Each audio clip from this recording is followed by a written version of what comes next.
Ikupendeze Mheshimiwa Rais, nimwalike sasa Gavana wa Nairobi, Mheshimiwa Johnson Sakaja, azungumze na kisha baadaye amwalike Naibu wa Rais. Asante Mheshimiwa Rais.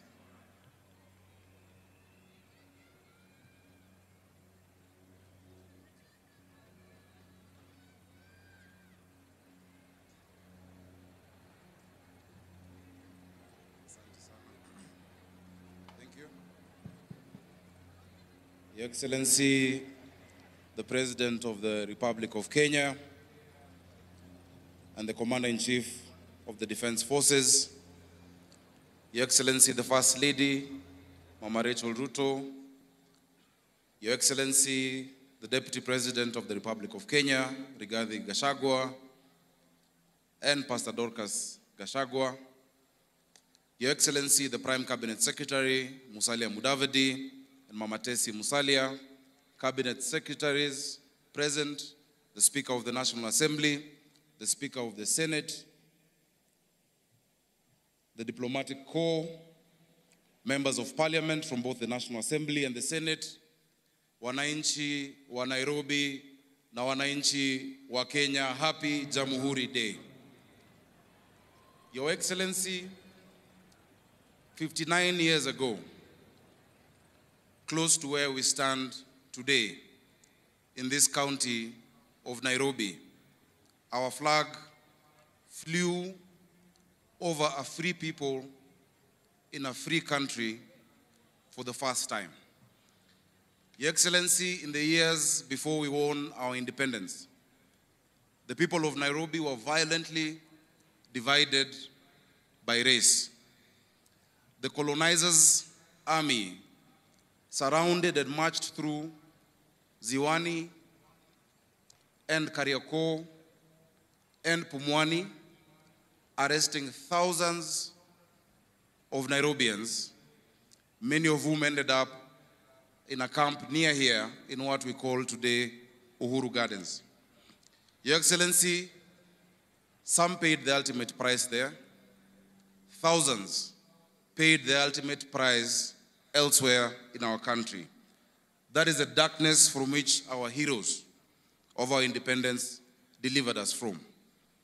Your Excellency, our freedom was bought by blood, and we should never forget that. We can never repay the debt that we owe to those who fought and died for our independence, but as responsible heirs, we can do three things. One, Your Excellency, we can remember and keep alive the memory of the sacrifice that they made to us.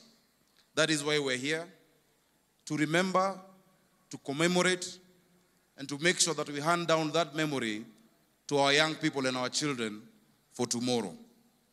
Your Excellency, the second thing we can do is to emulate them. They took risks, they were patriotic, they came together across the tribal divide without the technology that today we celebrate, but they were resilient and steadfast. That spirit must always remain with the people of Kenya. And Your Excellency, thirdly, we can complete the work that they began. They laid the foundation that we must build on, and we must build a house that is worthy of the foundation that they built. Your Excellency, continuing that work goes hand in hand with the theme of today, of ICT and innovation. Even as we welcome our guests from the Silicon Valley, we want to tell them that Nairobi and Kenya is the Silicon Savannah of Africa. Your Excellency, this country may not be endowed as much as others in terms of gold and minerals and oil. Our greatest asset is our people. Our greatest asset is not below the ground. Our greatest asset is above the ground. It is our young people. Your Excellency, the investment that you're putting into the digital superhighway will go a long way in unlocking the potential of these great people of Kenya. Even as we review our curriculum, we realize that today we're in a global economy powered by information, driven by knowledge, The young people in Sigalagala must not be prepared to compete with young people of Singore in Elgeyo Marakwet, but with young people of Singapore. The young people in Machakos are not being equipped to compete with young people in Makueni, but the young people growing up in Manhattan, in New York. This is a global village, and we must give them the tools that they require to compete. Which is why, Your Excellency, and we congratulate you, in less than 100 days you've launched the Hustler Fund. That should enable our people and all of those of us in government to know that we should not preoccupy ourselves just with those with millions of shillings in their accounts, but those with millions of ideas in their minds. That is the country that you lead and that we represent today. Your Excellency, as we complete the work and as we continue the work that was started by those who've been there before us, we must ensure that we live true to their dream of a country self-governed and not a country that goes into disorder and anarchy. And I want to thank you and the national government for supporting the Nairobi County government in restoring order in Nairobi. Your Excellency, today our children can sleep peacefully without endless noise from discos and nightclubs. It cannot be that young people cannot sleep because old people are enjoying themselves downstairs. We must restore sanity, we must restore order, and that is the dream of those who are there before us.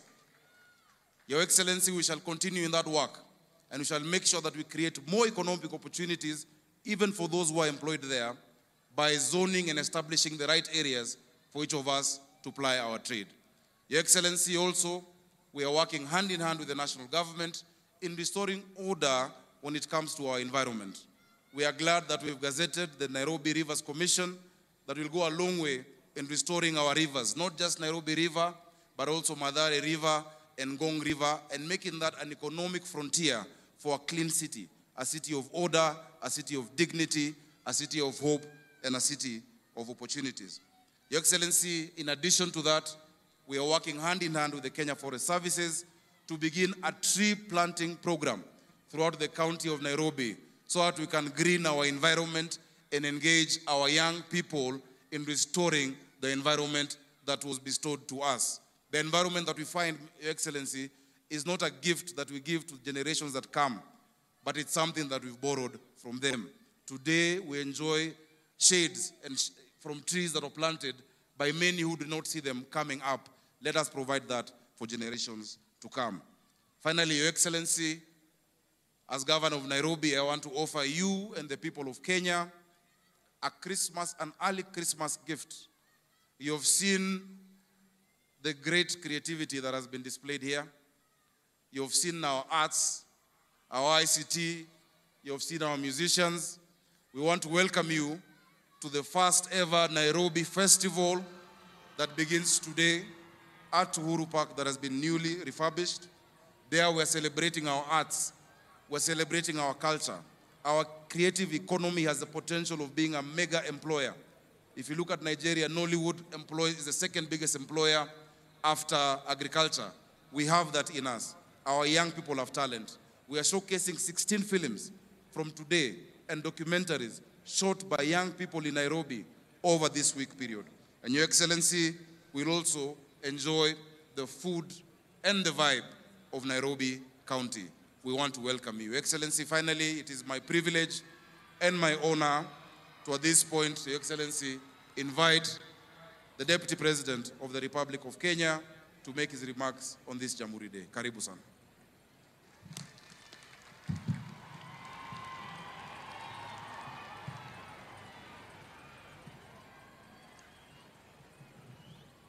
Thank you, Your Excellency, the President of the Republic of Kenya,